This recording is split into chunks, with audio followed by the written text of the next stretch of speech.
We're at the project at the former bank site at South Lakes Shopping Center, proposed special exception for a fast food restaurant. They were here in August, and you guys gave some comments. I was away, but watched video, and they're back to tell us where they're at and respond to our input and anything else that's come up in that time period. So I'm not sure, Brian, who you want to go first, but take it away. Hi, thank you, everybody. So I'll just kick us off here and say, we appreciated the discussion at the last meeting and the comments that we received. We've gone back and made some additional improvements to the project, which you'll see particularly with respect to circulation, vehicular and pedestrian circulation for the center as a whole.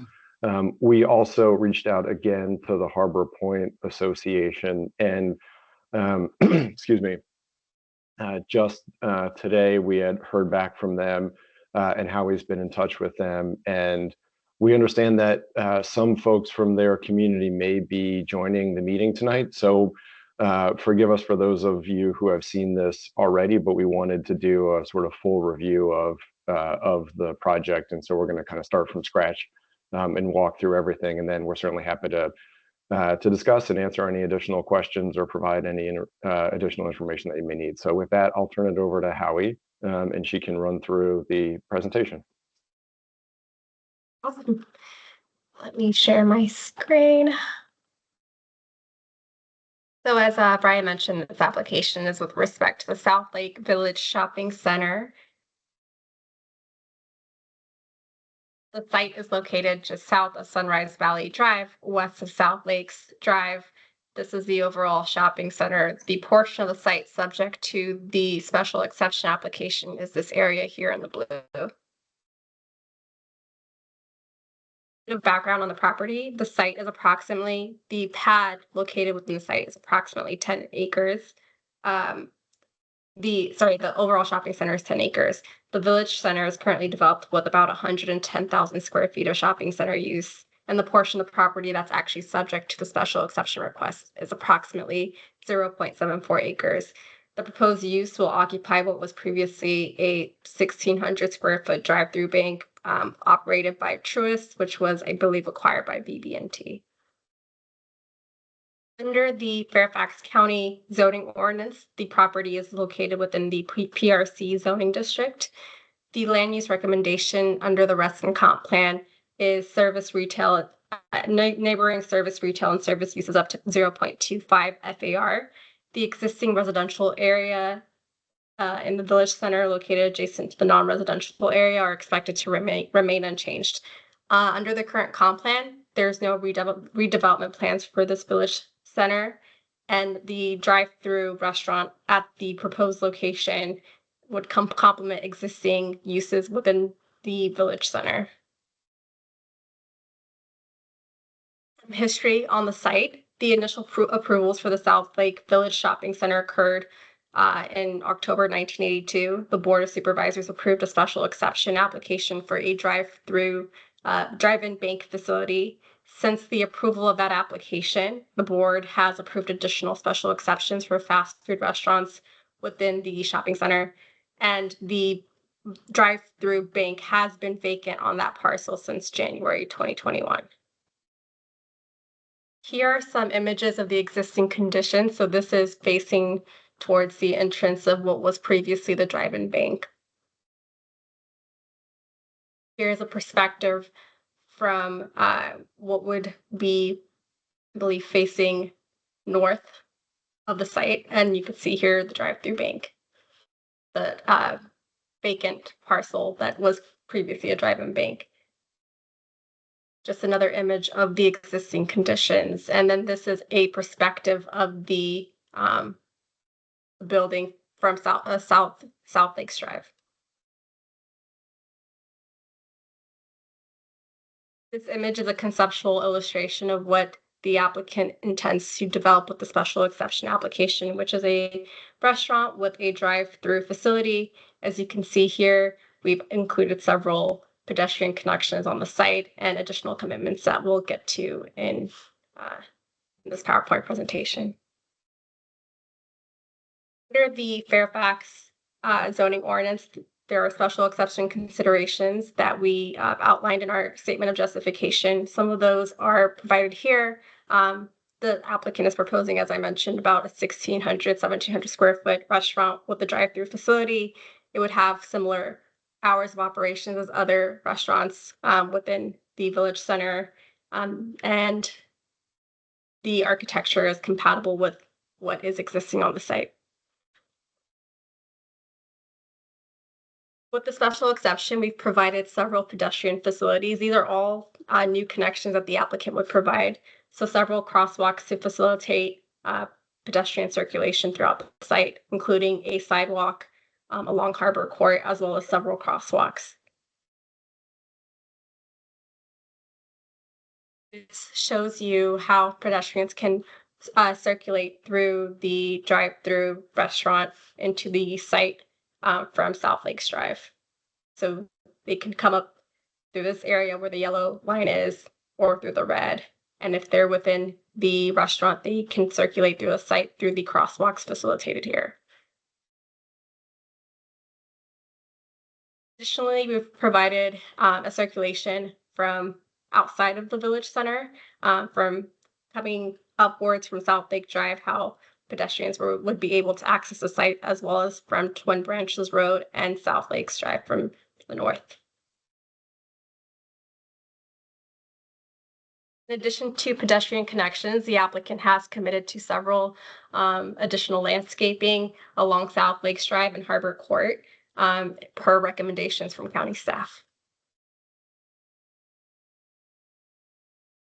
Further, the applicant has committed to EV charging stations. We've also made the commitment to ensure that the additional landscaping will be native to the Mid-Atlantic region and non-invasive. And at the time of site plan, the applicant will provide an invasive plant species management narrative for review and approval by FCON.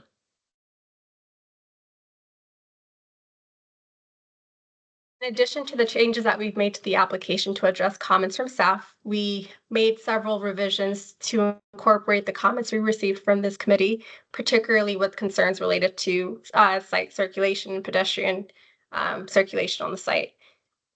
As you can see, this provides an overview of some of the comments that we've received and how we've addressed it. The first being the main entrance. One of the comments that we received from the committee back in July was that this area where vehicles would enter was needed to be upgraded. And so what we're doing here is we're going to level out this area and regrade to create a smoother surface for vehicles to enter and exit the overall shopping center. With respect to safety, we've incorporated 2 additional stop signs along Harbor Court and a speed bump to ensure vehicles access and navigate this through the site in a safer manner than as currently the condition is. So here's a better image of what you'll see when you're entering into the site. This is how it currently looks. What we're proposing is to regrade this area, again, to make the entrance and exit of vehicles a lot more smooth.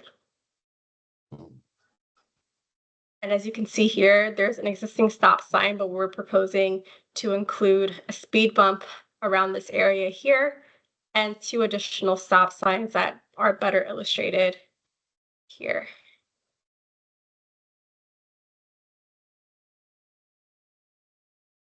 And that is all for our presentation. We're happy to take any questions.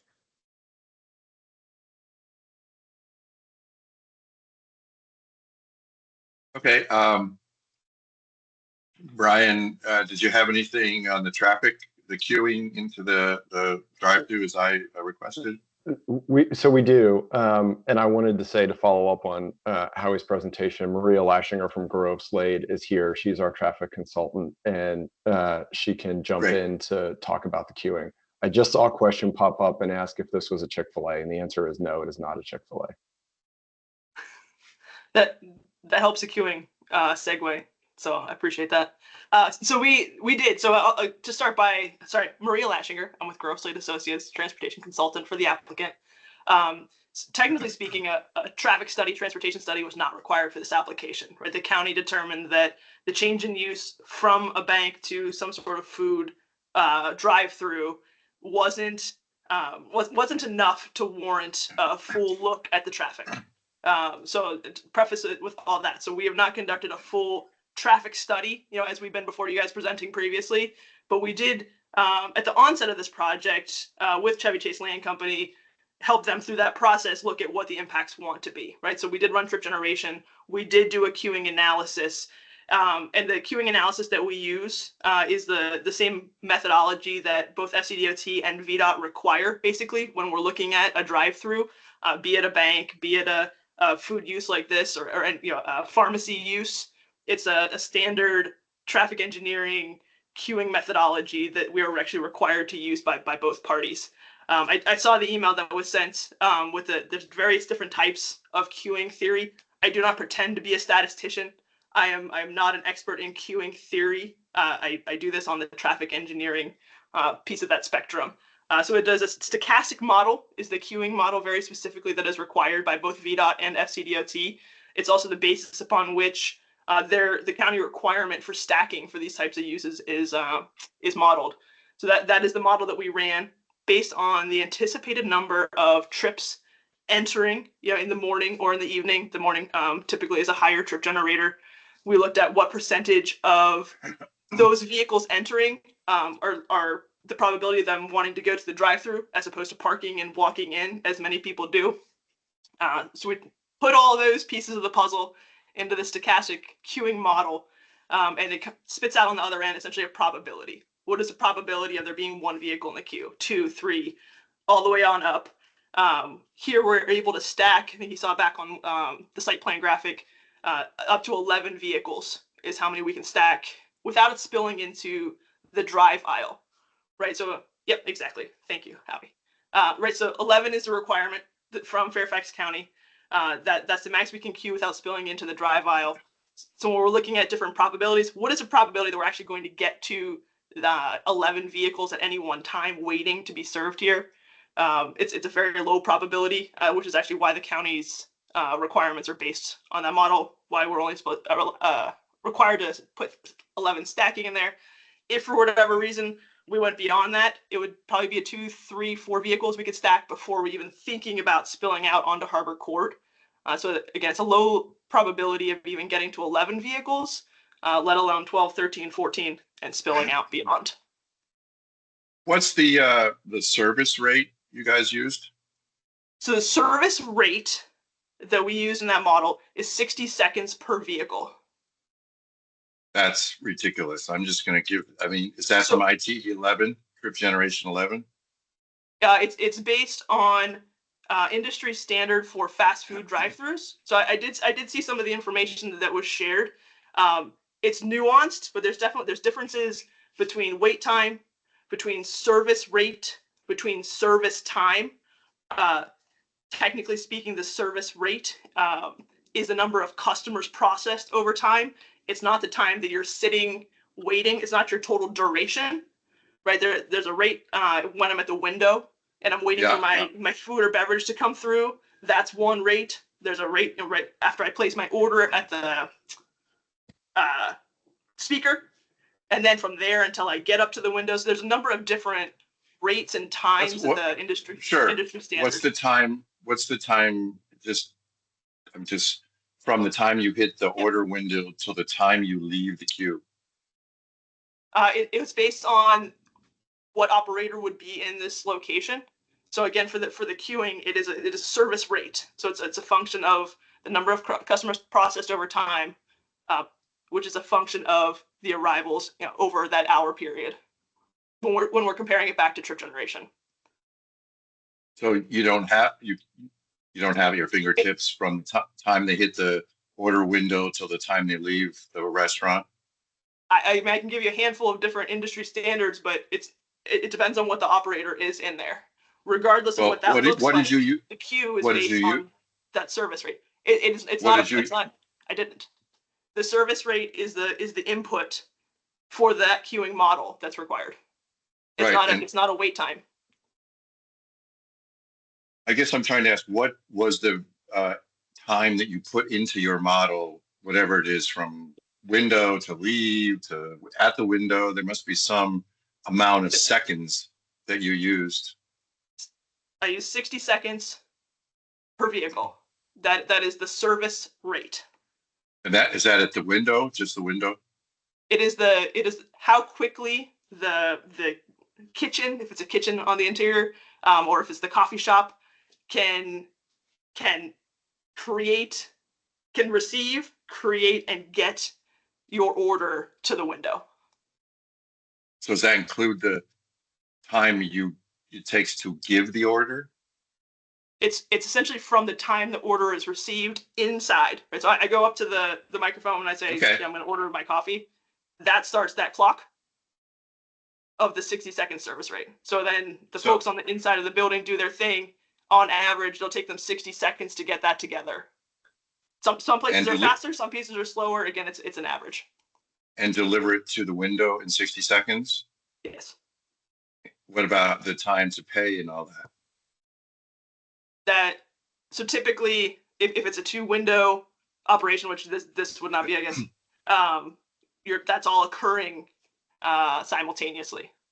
Like, I get up there's someone taking my payments while someone else is in the back doing their thing, packaging everything up, bringing it up to the person who just received my payment. There's a lot of these things are going on simultaneously. Okay. All right. Thank you. There may be more questions later. I'm going to start with the folks who have their hands raised in the order that I can see them. And we'll start with the committee members first, and then if there's people not on the committee, I'll get to you guys after the committee members ask questions. Lynn Mulston first. Yeah, thank you, Mike, and thank you very much, Howie, and for the presentation. It seems to me when we previously met that there was some discussion about you all going back and looking to see if there was any interest in acquiring the vacant property adjacent to this site. And I was just wondering if there were any updates on that.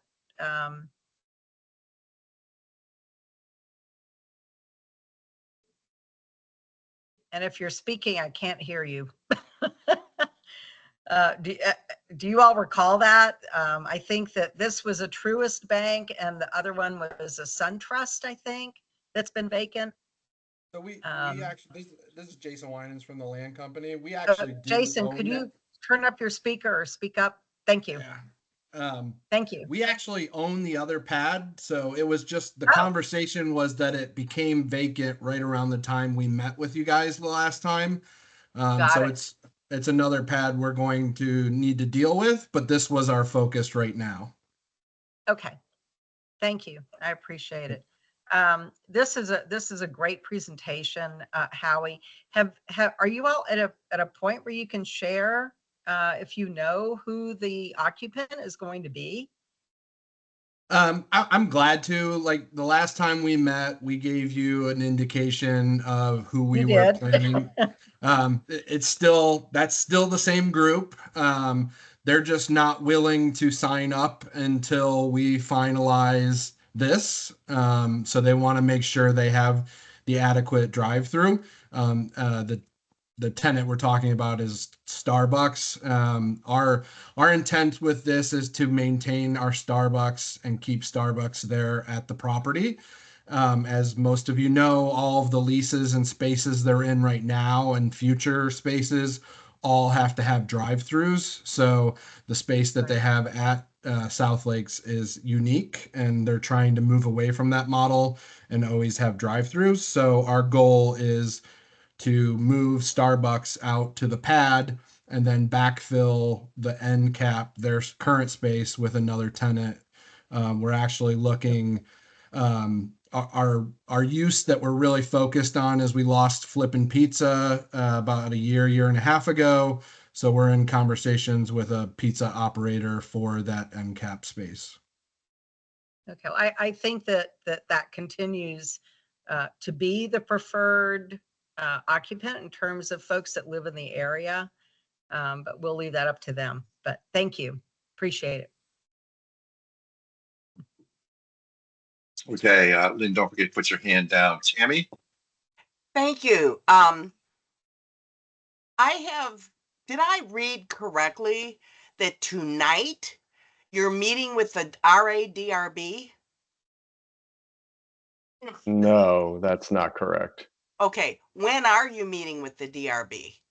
We wanted to get through this process, but we do know that we will need to meet with the RADRB. Okay, that is not going to be a what I guess what I'm really asking, Brian, is what are you expecting of this committee tonight? We were hoping, should you all be so inclined, to vote in favor of our application, or to Okay. recommend that the planning commission recommend approval of our application. Ultimately, of course, we need to go to the board of supervisors. Yeah, and ultimately you have to start with the DRB, and I want you to go to the DRB before we give you a yay or a nay. To not do that is short-circuiting the process. And Brian, you're way experienced in how Reston works and that this is a PRC DRB required property. So you need to get in there and do that. The second thing I want to go ahead. Well, yeah, well, just to respond to that. So yes, of course, we understand. And we are utilizing the same building. We are going to be, sort of improving the building by, repainting it. It'll have some new signage. There's landscaping additions to the site, obviously, but in a lot of prior applications to the DRB for new development, we would get sort of a conceptual level approval of a new development site plan, and then we would go to the DRB for things like signage and landscaping and so on after the county approvals.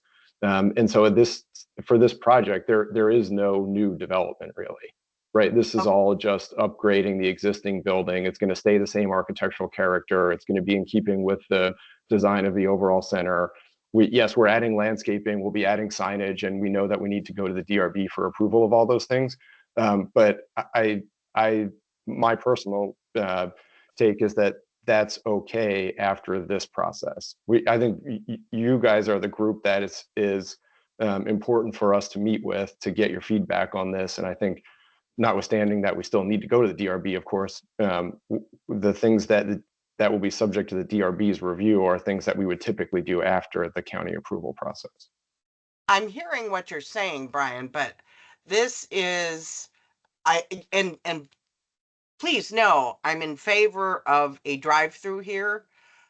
My concern is Starbucks is renowned for having huge lines waiting.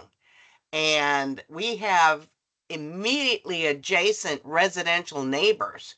We have immediately adjacent, obviously, commercial interests that cannot have this shopping center traffic pattern blocked up, etc., by people exiting and entering this Starbucks, which I think will be very popular. So the other thing I wanted to point out is on your drawing, you show 11 cars cheek to jowl. I will tell you absolutely positively, people do not squeeze in their car bumper to bumper in these lines. I wait at stoplights unnecessarily because people don't pull, who are waiting at a red light, do not pull up far enough to let people into the left turn lane so that they can make the light, the turn signal. So people are very casual about not wanting their car dented. So 11 cars there? No, you don't have 11 cars. You might have 10, you might have 9. Did we ascertain this is a 2-window shop where you receive payment in one and product in the second? Or is it going to be one window for both payment and product? That could help you with your speed. Yeah, Jason, do you happen to know from Starbucks if they were going to plan for 2 or 1 windows? They were only planning. They also have mobile orders too. Yeah, they're only planning for 1. I mean, they're more mobile order process. I mean, I go to Starbucks every morning, and I pre-order on the app. It takes me about 8 seconds to get my Yeah. coffee once I'm in the queue. Okay, well, the efficiency of the operation is wholly dependent on the staff running it. So two relatives just got back from a trip to Chicago, and they got in a Starbucks line and got out of it 15 minutes later when it hadn't moved at all. So that indicated to them the people inside didn't know what they were doing. Who knows? But anyway, I think we are going to have some questions from other committee members on neighbors and effects thereof and how they were contacted or not. Thank you so much. Appreciate you. Thanks, Tammy. Okay, David and Sue, you are next up.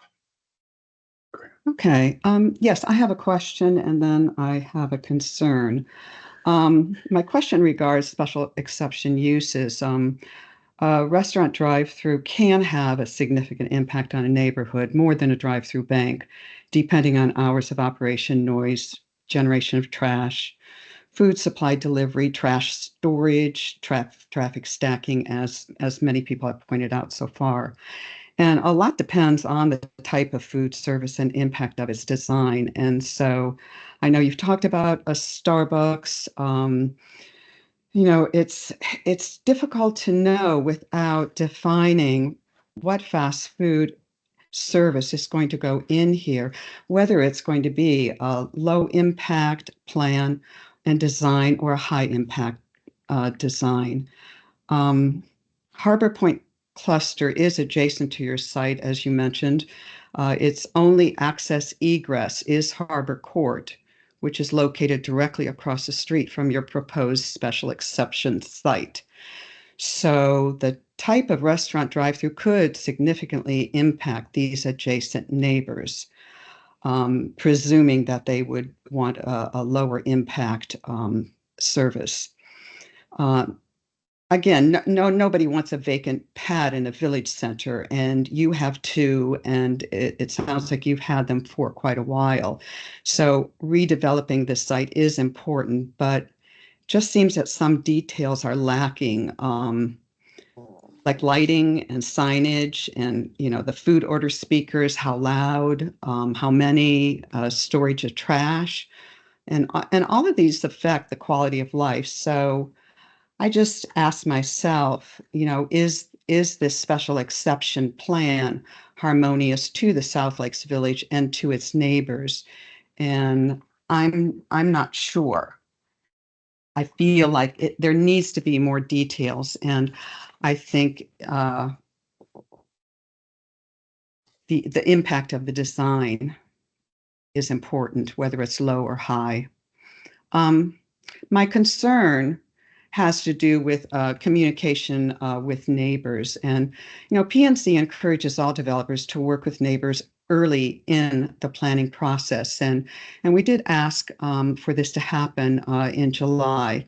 And as our committee may know, I knock on doors to make sure that neighbors know that something's happening, a plan is in the works, a change is coming.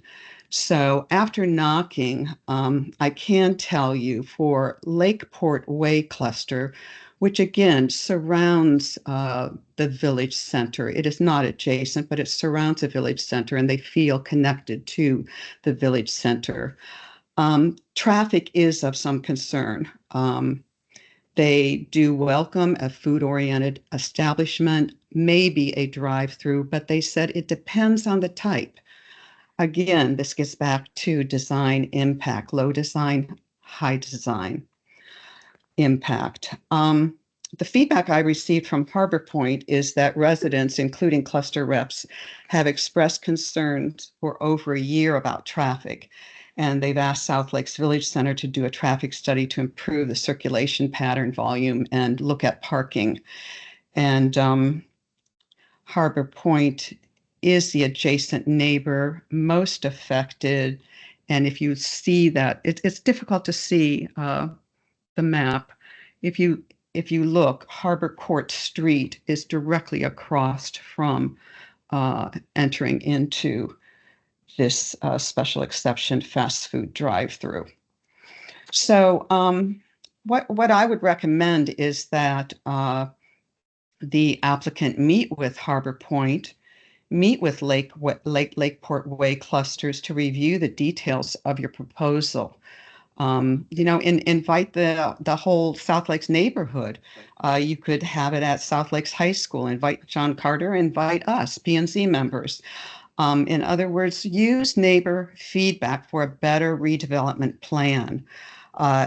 Everybody won't get everything they want, but working together is going to improve your proposal. And a lot of restaurants die within the first 5 years, and we want to make sure this plan succeeds. So, and I also agree with Tammy that I thought that you would have met with the Design Review Board and had approval on that by this meeting. David, did you have anything? Yes, Michael, just a quick note following upon what you had asked earlier. I don't think it empirically that it's possible to get an order on the, into the building and drive to the payment window and the receipt window and do that all within 60 seconds. That I think is what you label impossible. There's got to be more time. I mean, the statistics say one thing, but I don't buy that timeline, and I don't think, and I agree with Tammy that the way these cars are depicted stacked in here is also not likely to happen. So thank you. All right, thanks, David and Sue. Katie McLean, go ahead, Brian. You want to respond? Yeah. Do you mind if I just touch on of course, the outreach? Sure. So yeah. So just to follow up on the outreach to the Harbor Point folks. So Howie has been in contact with them. They recently got back to us, and we were hoping. So we sent them the link for the meeting tonight. We were hoping that someone from the association would be here this evening. I'm not sure if anybody is, but oh, great, excellent. Somebody's here from Harbor Point. So Victoria, perhaps you could help us. But how we jump in with the details, because I was not the one on the phone, but I know you had talked to somebody this morning who said that they would prefer that we not yet do the mailing to the whole association and wanted to set up a meeting with the board. And we want to be sensitive to what you all would prefer that we do. And at the same time, we also want to be sensitive to what the community has told us. And if that's not the right person on behalf of the community, that we understand that. But what we were told this morning was that the community board's preference was to have a meeting with the board and to set up a subsequent meeting. So perhaps, Victoria, if you are that representative, you could shed some light on that or help inform us, because we are happy to meet and we would like to meet with whomever would like to meet with us. Just to quickly jump in, the first reach out that we had with Harbor Point was September of 2023, and we sent them the materials when we submitted back then, and we also offered and asked to meet with the community members. I actually spoke with the property manager at that time, Pamela, who expressed the traffic concerns, and we've had conversations with her specifically from their secondhand conversations she's had with residents. And so we have been in contact with the property manager. That conversation slowly died out over the year because Pamela's no longer with PwC, or the management company that runs Harbor Point. And so we've been in contact with Nicole at the property management office, and we were told to hold off on sending direct letters to neighbors until the board has met and had a conversation on the application.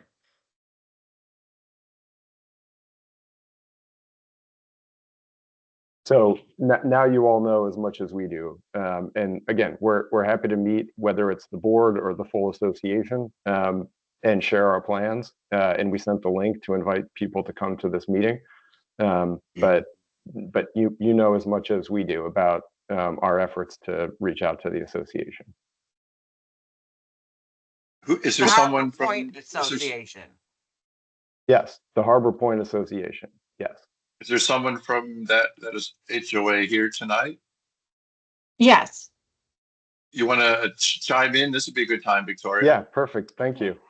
Okay. Hi. Thank you. My name is Victoria Hux, and I am the chairperson of the Harbor Point Unit Owners Association. We're a 100-unit condominium association right across the street, right across Harbor Court from the proposed fast food drive-through. And South Lakes has been a great neighbor for us. We enjoy the convenience of the Safeway and the CVS and the other fast food restaurants that are in the center. And because we're so close, actually, I was surprised to learn that there was a meeting today to discuss the exception of allowing a fast food drive-through next to our community. So excuse me if I'm not completely organized with my statements. I only received the proposal this morning. Unfortunately, someone mentioned Pam Ward. She was our property manager and she passed away. We are feeling and have felt a great loss in that regard, as I'm sure many other communities in Reston do as well. Our community hasn't had an opportunity to hear about this proposal, and we hope to have that opportunity for additional discussions and to express our concerns. The proposed exception is on a portion of South Lakes Shopping Center, as everybody has said, that's adjacent to our community and separated by Harbor Court. The egress from the fast food, as I can see the drawings, the egress from the fast food facility is directly across from our community entrance and exit. And we believe that the increased traffic and noise will affect our community directly. Specifically, we disagree with the applicant's statement the proposed use will not generate hazardous pedestrian and vehicular traffic. A bank drive-through is very different in volume and in traffic compared to a fast food restaurant. The proposed volume of 550 trips a day would negatively affect our community, and we anticipate it will make it difficult to enter and exit our community. We already have issues with high traffic volumes. I think we've already expressed that, is what I heard from you all today. We already have difficulty with high traffic volumes on Harbor Court. We have truck parking. We have trucks unloading. We have the Starbucks truck unloading. We have trucks that are backing up along Harbor Court trying to get into a very small area in the back of the shopping center and behind our garages. And adding 550 additional trips a day would definitely challenge our community. Harbor Court, the road is already a dangerous road. The intersection at Harbor Court and South Lakes has a high volume of speeders as they exit from South Lakes Drive, where people are turning left from South Lakes, turning right from South Lakes onto Harbor Court. They're going really fast.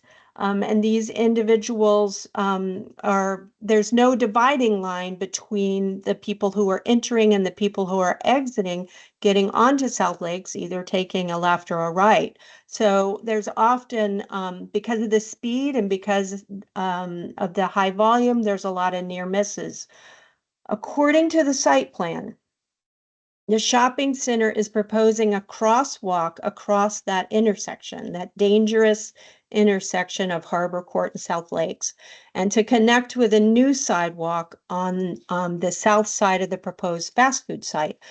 This is a bad idea. This is a dangerous idea for pedestrians, both the crosswalk and the sidewalk. Very dangerous because of the speed and the lack of visibility at that intersection. So we highly recommend that the applicant eliminate that crosswalk and the proposed sidewalk and create a planting barrier to stop pedestrians from crossing willy-nilly across Harbor Court to the fast food restaurants as they come from South Lakes, from the dam area at South Lakes. We appreciate the additional stop signs along Harbor Court and the addition of the speed humps. But we also want to suggest that there be stop signs for cars leaving the fast food premises, not just stop signs along Harbor Court.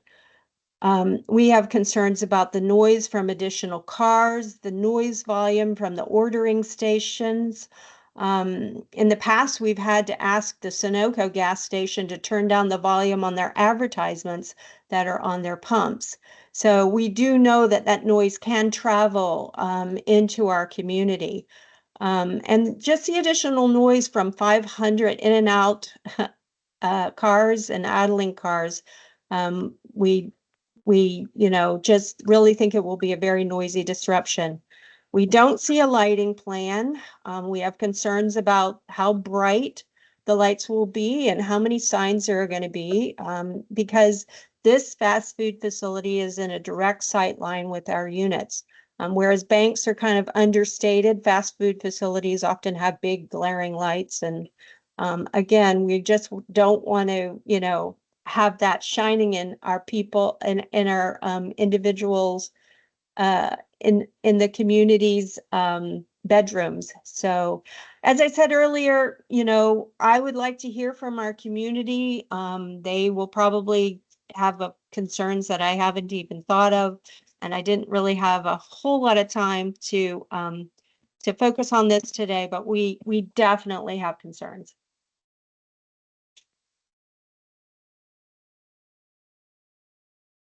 Thanks, Victoria. And thank you very, very much for very thoughtful comments in such short notice. Brian, did you have something? Well, I was going to say, Victoria, would you be willing to meet with us?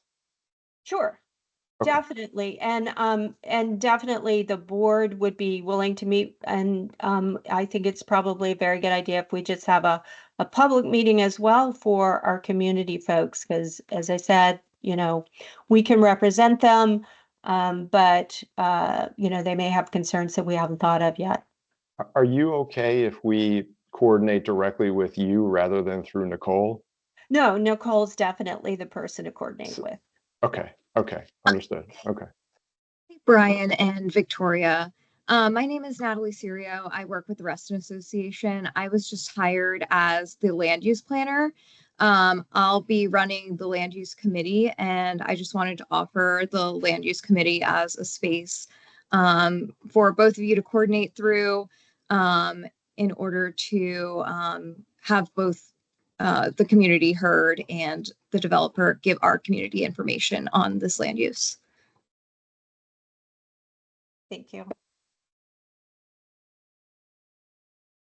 Nice to meet you, Natalie, from the P&Z here.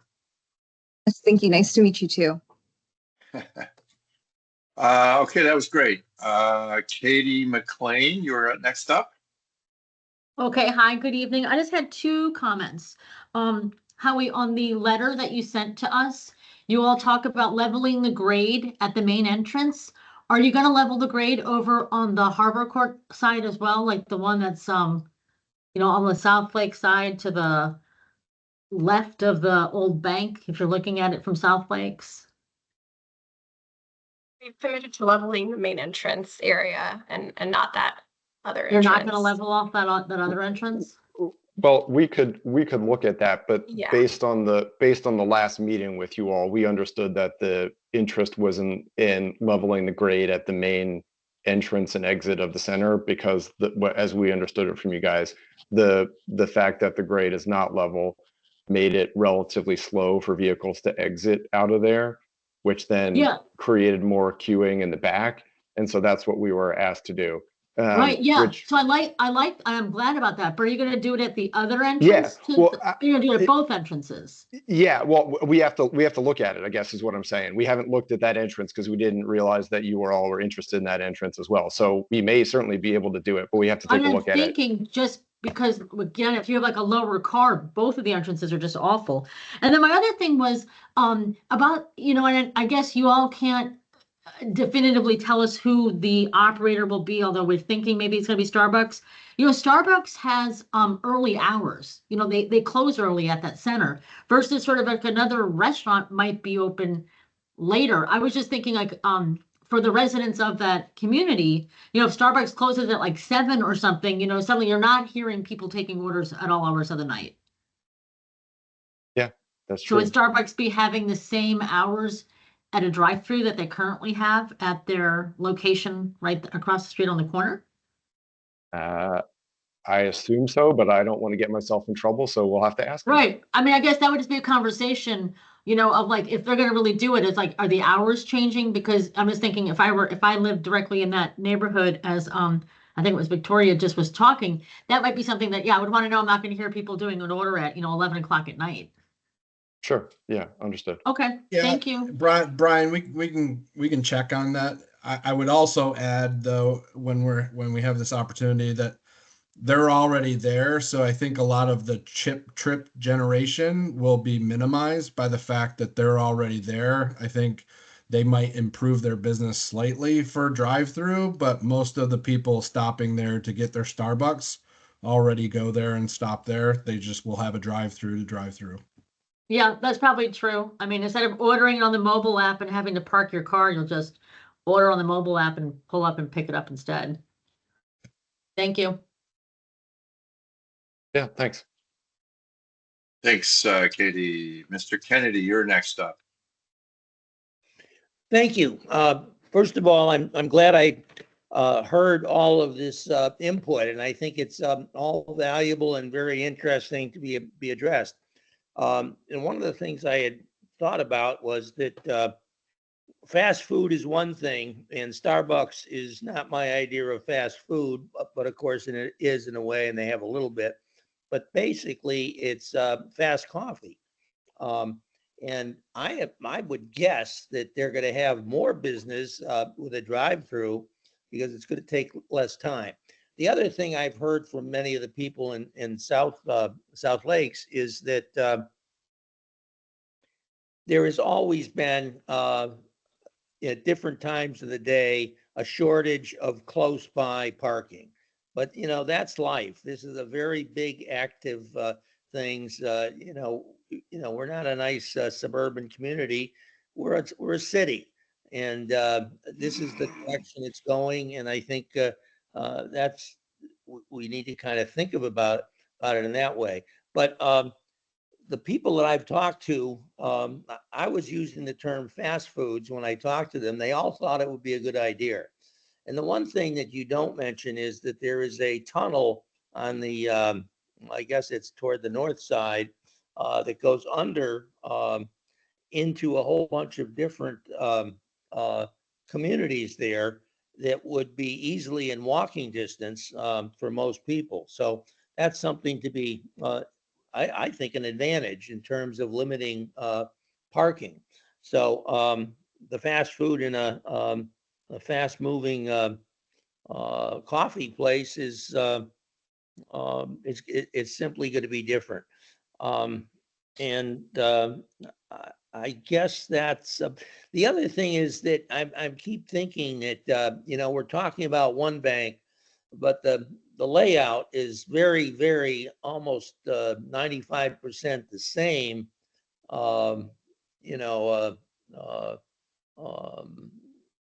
Not too far away. And I'm wondering what the sales process is going to be with that. I also want to make sure that I understand that Starbucks would close its existing Starbucks place and go to the other one. Is that correct? Yeah, that's the intent. Yep. Okay. The other thing is that I am impressed with the ability of Fairfax County's use of balancing traffic with light systems that can look at what the amount of traffic there is and adjust to that from different times of the day. And I think that's because I don't think we're all the parking problems and all the the weight problems are going to go away by any means. They're going to gradually get worse probably in life. But I think that we ought to try to encourage um, the traffic people to put as much new materials to make adjustments to keep traffic going on balance. There's a lot of people that just don't like to wait for 2 minutes, but 2 minutes, that's life. So that's all my comments for now. I did talk to someone from Safeway, one of the managers, and his comment was he'd love to have, and I was using the term fast food, but probably this would apply to Starbucks as well. But his workforce would love to have that capability within walking distance. So I may come up with something later, but thanks for the time, and I'm anxious to see how this gets dealt with and move forward. Thank you. Thanks. Thanks, Dick. Don't forget to put your hand down, Dick, and Mr. Peggies. You're next. Yes, thank you. I just wanted to make you alert and aware that on September 9th, Fairfax County announced major climate change recommendations for the area here that changes essentially the area of climate zone that we are in or should be in. They basically have moved tree planting for this year back a full month and anticipate that to continue into the future. It's also recommended that though we are in zone 7B for plants, that you should be actually designing now for zone 8 or higher. It says on the plans that native plants from the Mid-Atlantic region will be used. It'd be better if it was for Virginia, because Virginia is a lot of area that's in zone 8 and higher. We are at the bottom end of it, and so it gets cooler as you go north. So I would say limit those to Virginia. The other thing too is that the Reston Association is looking very strongly at going to state that they would really like to see, as strongly as possible, plants that are native to Virginia, if not Fairfax County itself, be used in Reston. So this was just announced on the 9th. There's a website that's from Fairfax County that has this out there. You can look at it pretty easily if you simply search for native plant areas in Fairfax County changes. So that, and the other thing that I want to ask about is that on the plan, a view of it, it shows a sort of a general green area. Is that essentially a lawn area, or what is anticipated there?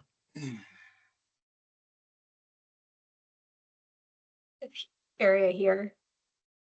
Yeah, anything that's green that doesn't have something definitive to it. So in other words, anything there's little shrubs shown in some areas, but then there's all this flat green around them. It doesn't say what it doesn't imply what that is. Typically, it means that it's grass. So these areas are dark green, are existing vegetation. What's proposed along South Lakes Drive and along Harbor Court, as you can see here, is additional landscaping per recommendations we received from county staff. You also included yes, some I additional. I understand that. Those are like little drawings of shrubs. But what is the general green area, which does not show those? I assume something is planted there. Yeah, I think those general green areas are grass. That's the existing condition. Okay. Well, if it's lawn type grass, it probably is not going to survive well now that we're moving into these warmer areas, because it has a hard time surviving. There are some wonderful native ground covers that can deal that are grasses, that are low growing grasses. They don't have to be ornamental ones that do very well. And you don't have to then have them mown. They take care of themselves through the winter just fine. And you can find those in essentially a very good recommendation book called Plant Nova Natives, which publishes all of the native plants for this area around here. But I would strongly suggest that you move away from lawn because its water retention for purposes of groundwater is not too far removed from pavement. We've also incorporated some ground cover here to the north. So this area, I believe, is native ground cover, the dark green. But we Well, there's the- understand your comment with respect to the other areas. Okay. Yeah, because there's, it's like, it just does so much more for things to have something that's native because it's meant to survive in these kinds of conditions that we have.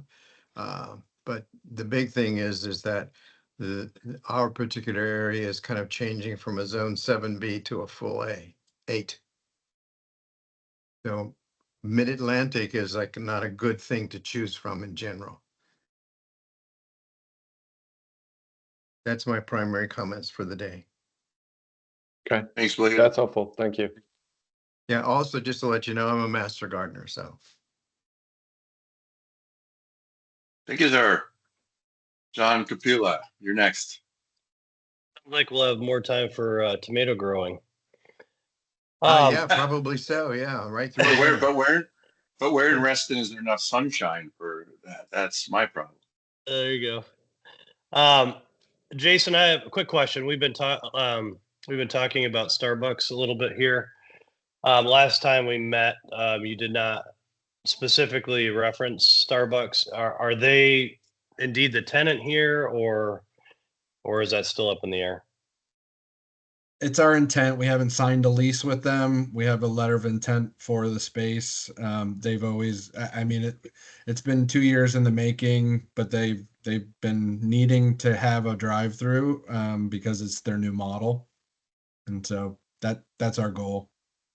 We want to keep Starbucks at the center. Okay. So I specifically asked that question because Starbucks is a client of Kimley Horn, and we do a lot of their work. And so I'm going to recuse myself from any specific comments or voting or anything like that. And we did design that beautiful plaza right in front of you too. So Jason's company has also been a client in the past, not currently. So can you go to the plan real quick, whoever's driving? And by the way, I think everyone in the community and on this call would like to see something here. I suspect vacant buildings aren't great for anybody. So I think the Starbucks would do great here, or even in the other pad site. And it's already wildly successful, and we frequent that. I'm sure a lot of other folks on this call do. And I'm sure drive-through would do great here.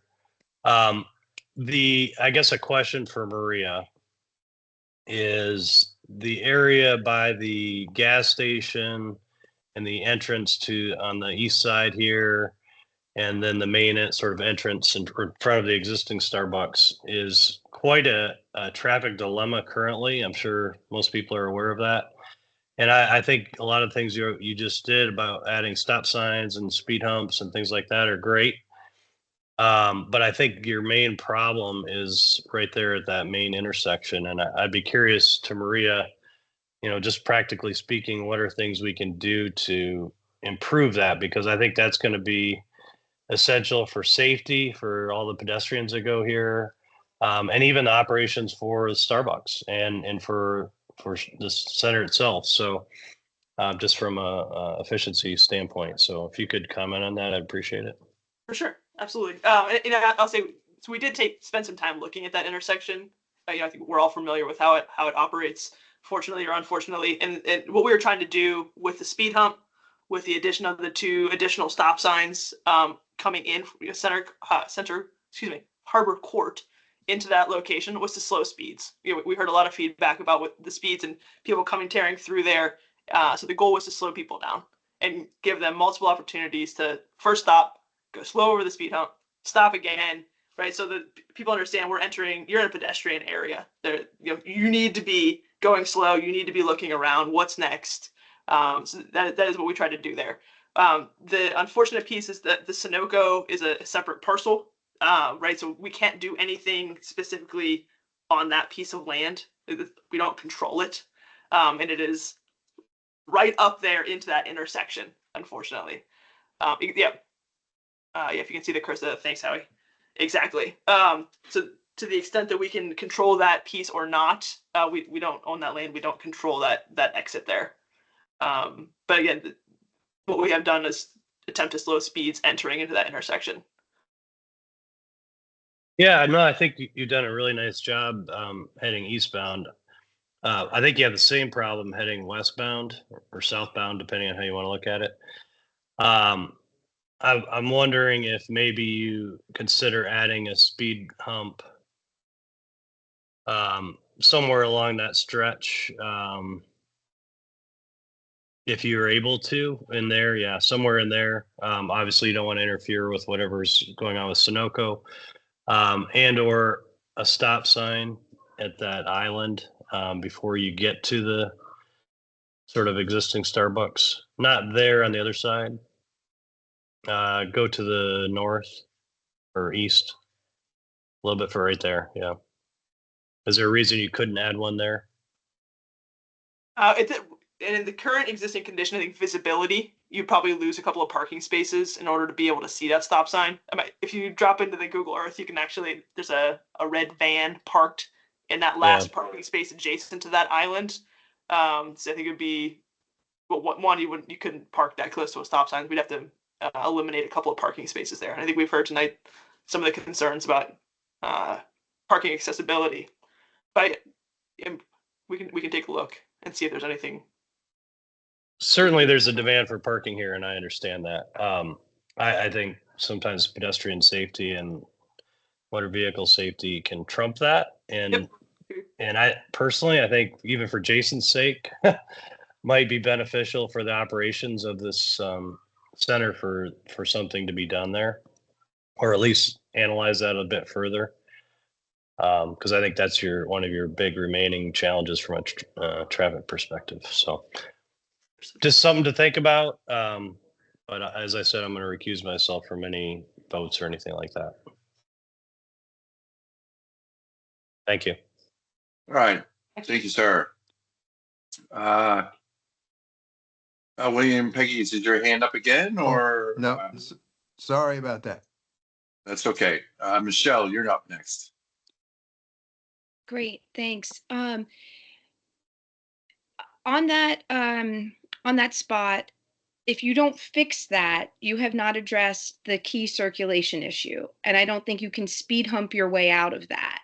It is just inherently confusing. And in its current condition, people don't know where to stop, when to stop.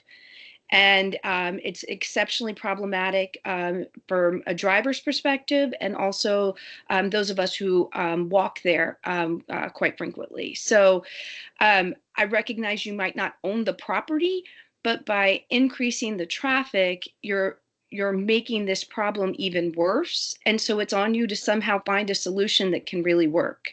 And again, you can't speed hump your way out of it. That's not going to fix an inherently confusing and dangerous intersection there. The other issue that we brought to you last time was that it's not just for the entrance where we have a stoplight. It's not just that you can bottom out going out, but it's also that there's not a left turn signal. And so without that currently backs up traffic and makes it pretty bad. So I don't think that you've really addressed the problems coming in to the shopping center, although you did address, one issue highlighted.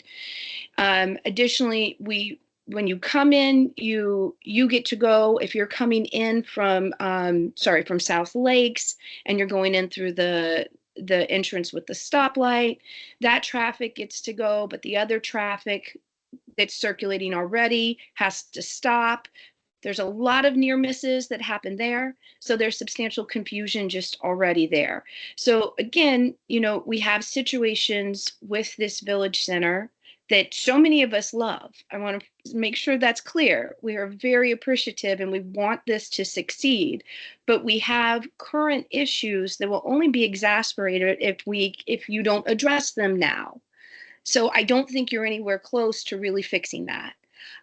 Additionally, I don't see how we as a committee can possibly move forward tonight when we heard from the immediate neighbor who is going to have a significant impact on them that they have not met with you. So the simple fact that we heard that tonight should end, quite frankly, any notion that this could be considered by this committee.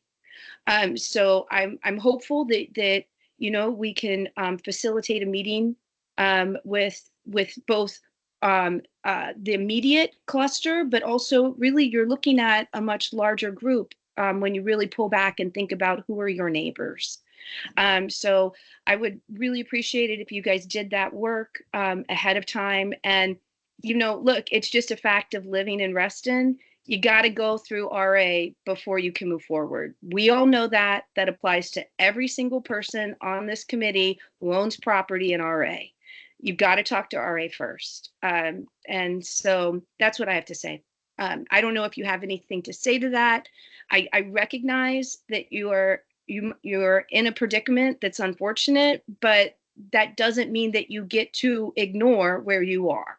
And you are here. You have a very dangerous situation that has to be fixed before you bring more traffic in. Sure. So understood. And I agree that we are not in a position to be seeking a vote. We certainly want to meet with the Harbor Point folks. And it's unfortunate that we weren't able to do that sooner, but we understand where we are.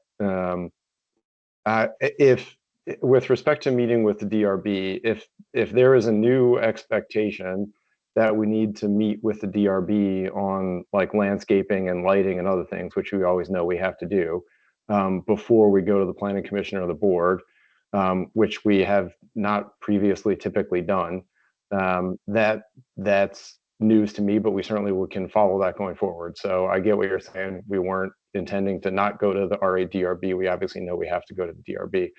And as I mentioned earlier, we would typically go after the county approvals for things like landscaping and lighting and signage and so on, which is all that's changing here. But nevertheless, we're obviously happy to go to the DRB. We know we need to go to the DRB, and we'd like to meet with the neighbors at Harbor Point as soon as we can. Just to be clear, I think some of us also see this as more than just changing the landscape and signage. So I think that's where you're hearing this too. This is going to change more than that. You're talking about adding stop signs and speed humps and really changing the use of this. I do have one other question, if I may. I think we're all very interested if the occupant, if the user is Starbucks.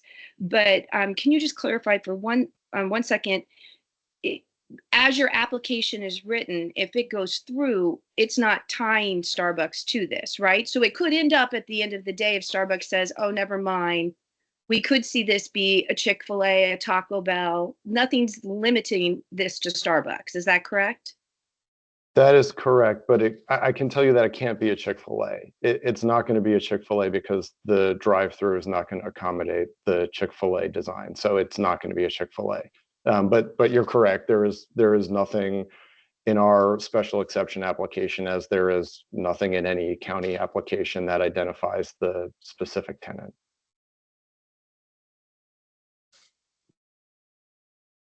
Okay, thanks, Michelle. Dick Kennedy, do you have another question, or is your hand just still up? I thought it was down. All right, we'll let you go then. Matt Stevenson, I'll let you go next. Thank you. I was not at the last meeting. I was traveling for work, so this is the first time I've heard any dialogue relating to this project. I do want to take 1 second and just clarify my understanding, but I'm also kind of opening this up. I would generally not expect an applicant to go to the design review board before planning and zoning. We are a planning and zoning committee, and that is a certain, purview of design dealing with civil engineering and zoning questions. On any of the projects I've worked on, generally we would want to go and get our reviews and our submission done to the county, civil engineering submission done before we engage on any sort of design at the level that would be expected from the design review board of Reston, or for that matter, the Fairfax County ARB. So I don't have concerns about any applicants coming to us, at an early stage to present civil engineering questions, understanding that likely a lot of the engineers and consultants that would be doing things like signage or electrical design might not even be engaged with the project at this point, and that would be needed before they could go in front of ARB or DRB. So that's just kind of my understanding of sort of where we sit in the timeline and the order of operations. I agree, Matt. That being said, I think that the use of the site is appropriate. And it's getting close, but I too share some concerns, especially with the communication with the adjacent condo property. And I think that there's probably some work to do to work through some of those intersections and the pedestrian traffic a little bit more. So I agree with many of my colleagues here in those regards, but I just wanted to kind of clarify my understanding of where we kind of sit in the process. Because if we don't, we're going to get in this just loop around and around and around. Then you go to DRB and ARB and they say, well, have you met with planning and zoning? So I just want to make sure that it's clear to everybody, what the order is there. Matt, I mean, I don't know if there's any official,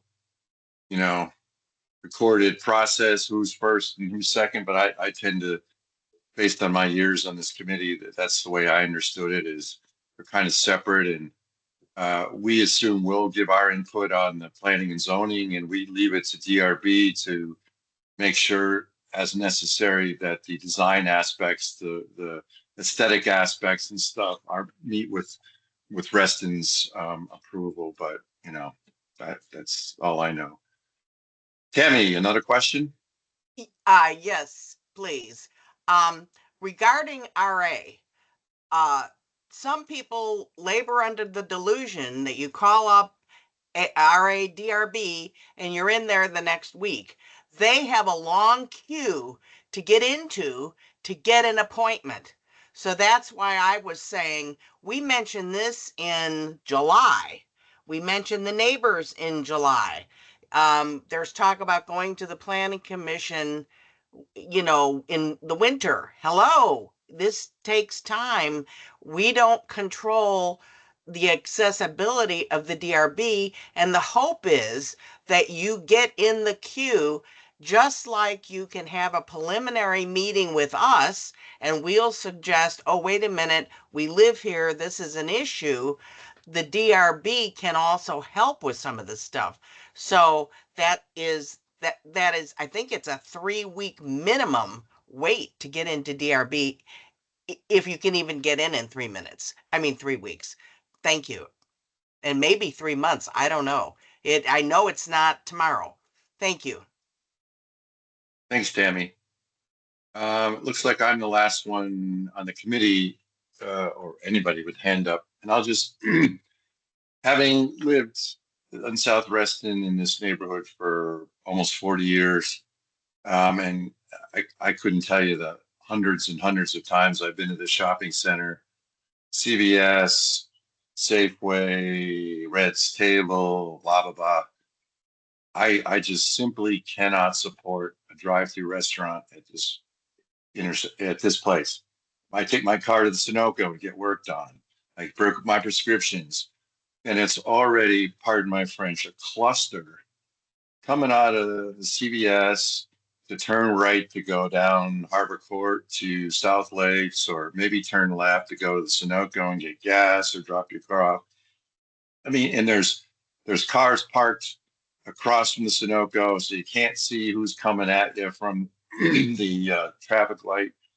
And in spite of the traffic engineering, and I know you have to use the ITE guidebooks on service time, wait time, and everything. It just, I can see traffic bleeding out into that little intersection there. and just making it a million times worth. Yeah, would I love to have a fast food restaurant there? Sure. But I can also see something more like a Santini's, or if you're at all familiar with Vienna, at the intersection of Nutley and Maple Ave, on the northwest corner across from the Wawa, they just put in first it was a yellow diner, now it's a Carnegie diner. They have less parking than you guys have here. And I thought, oh my God, how are they going to get cars in and out of there? That's a little tiny shopping center and it's working. So maybe, expand the building to 2,000 or 3,000 square feet and have some people sit down there. But I could not, in good conscience, support a fast food restaurant there. I feel bad for you guys that it was zoned for a bank, and now you got to do something with it. But I think you need to put your thinking caps on and figure out a different way to use that property. So that's my 2 cents on this at this point. Now, Mr. Kent, it looks like there's some other people want to chime in at this point. Mr. Kennedy. Yes, I just want to be very, I don't disagree with the getting some sort of RA input. It was good when we had one, they came to all of these committee meetings and for planning and zoning, but there is a good reason that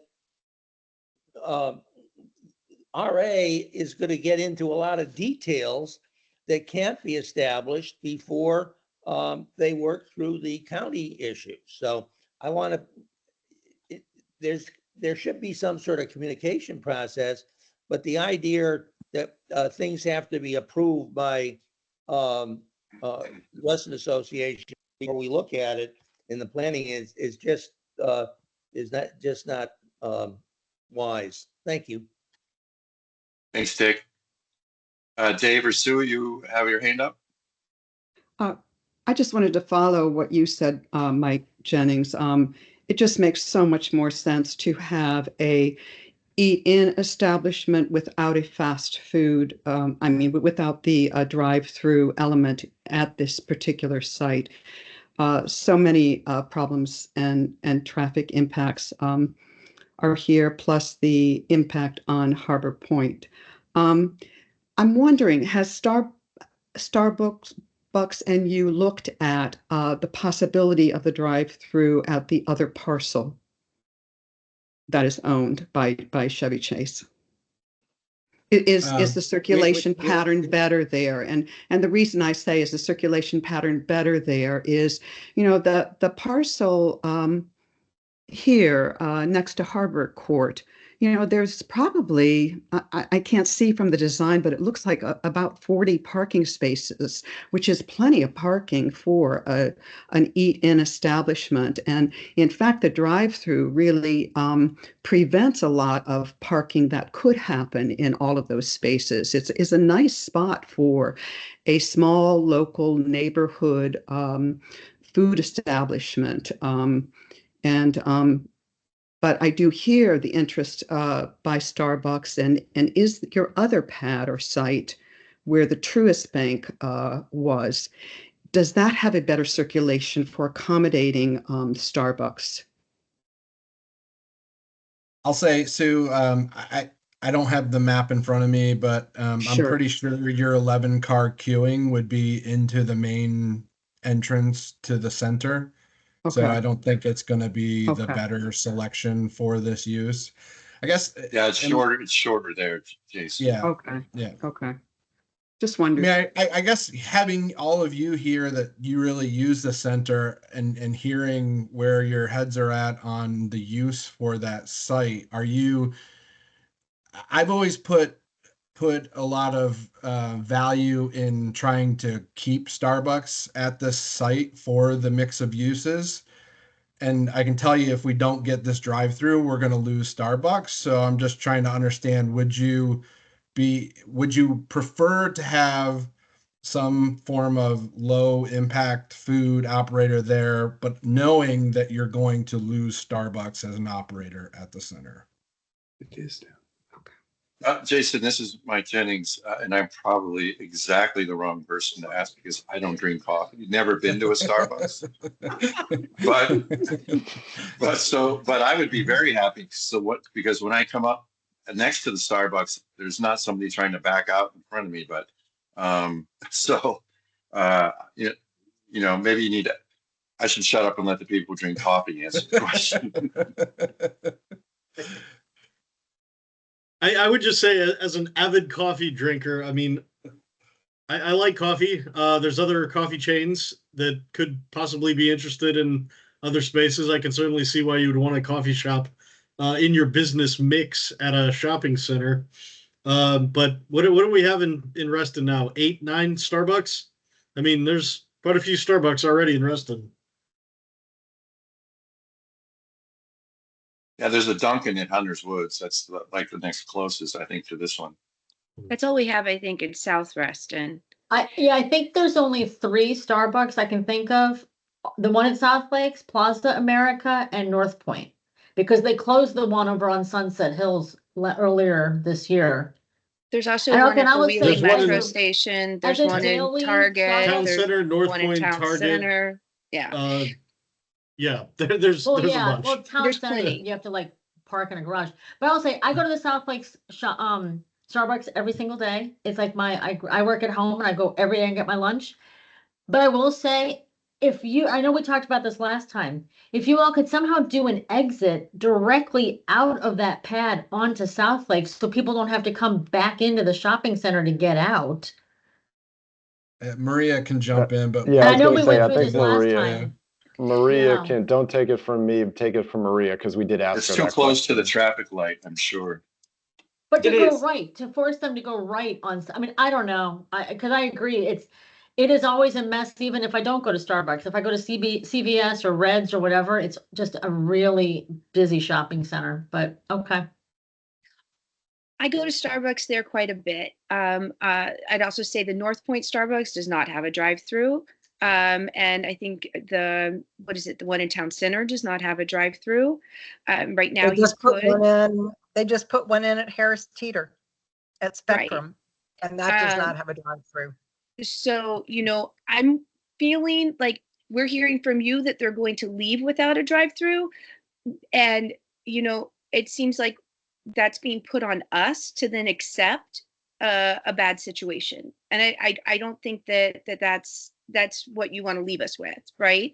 Because I was just asking the question. I was just trying to get your opinion. yeah, I wasn't but putting I it will on you. say, I mean, I think having a coffee shop there is hugely important because it is a gathering point for our community, and you can meet down by the lake, but this makes it much more of a place where you can meet people and spend time together, and that is one of the focus of the Village Center. So, but as somebody who frequents the Starbucks and who loves coffee, it would be very nice to have some diversity of coffee providers. So a different coffee shop would be well received. Well, I do know, I do have neighbors. That's a good point you made me think of, Michelle, is I do have neighbors who have, coffee klatch down at that Starbucks. They, every morning at 9 or 10, and, they go down and they chit chat. So it's a great point. It is wonderful having the old general store where people just, shoot the breeze. So not to redesign your project for you, but if you use the original site that you presented tonight and removed the drive aisle for the drive-through, I mean, maybe there's an opportunity to do some more expanded outside seating that really could become kind of this community focal point, coffee shop, but really becomes a gathering space for people or something like that. So yeah, I was actually going to ask that question in the spirit of brainstorming and being creative. I mean, how would you all feel if we were to ask for approval of a restaurant just without a drive-through? And at least we could seek a broader array of potential tenants than than a bank. But in that case, we may not get a restaurant and we may also lose Starbucks. So that's not necessarily an optimal outcome potentially, but it's an option. I would lean more that way myself, Brian. Brian, would we have had to come here for a restaurant without drive-through for? Yeah, I have to check. We may not, but we'll check that. I mean, if you're going to change the design of the site, you probably do. So we'd be stuck with like the existing building. I mean, so if we can fit a restaurant in the fairly small existing building and not have a drive-through, then maybe, but otherwise we would need approval. I think it's So hard to provide input on a hypothetical, but I think from what you've also heard from us, any increase in traffic is going to make an already bad situation worse. So it's going to come down to really the circulation issue, which quite frankly, I think a lot of your neighbors, myself included, would like to see you address proactively, even outside of this. Good point, Michelle. Yeah. Okay, I don't see any more hands up. Brian, I'm guessing you need to circle the wagons a little bit, have the meeting. And yes, I would just, indeed. one last thing, I would strongly encourage you to go knock on the door of the management of the CVS, go knock on the door of the management of the Sunoco, and get them in the same meeting and say, hey, look, we're thinking of doing this. As our next door neighbors, what are you thinking?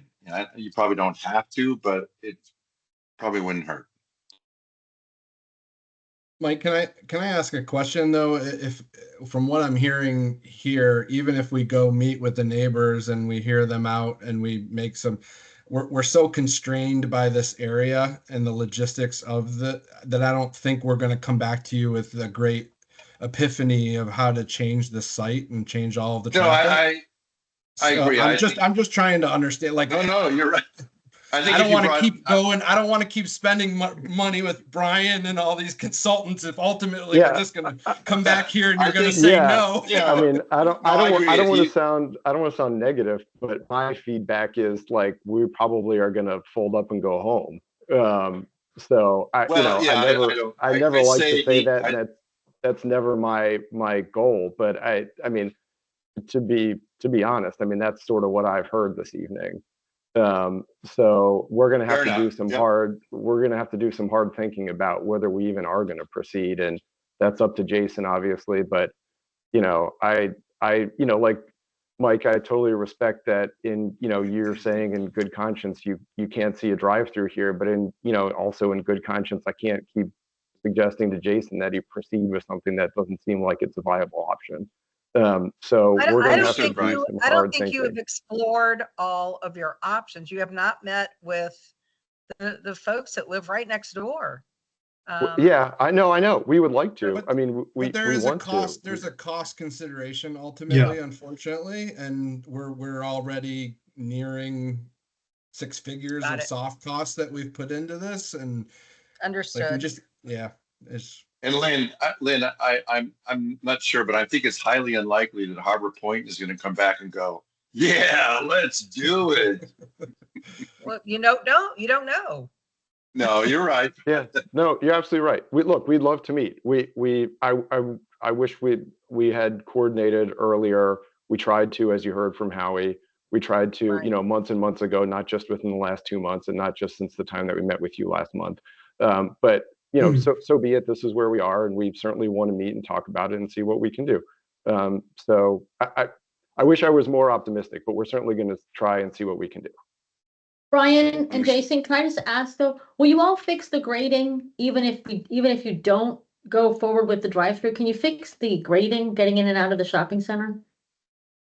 It's still on our radar screen because I have one of those cars that bottoms out every time I go in there, so like even if nothing else comes of it, could we just be able to get in and out a little, without hurting our vehicles? Anyway, thank you. Okay. Any other last comments? All right. Thanks, Brian and Howie and Jason. I really appreciate your time, and committee members and community members. Do I have a motion to adjourn, folks? I so move. Thanks, Lynn. Second. Second. Thank you. Then we are free to move about the country. All right. Thank you, everybody. We'll be back in Thank you. touch. Thanks. Yeah.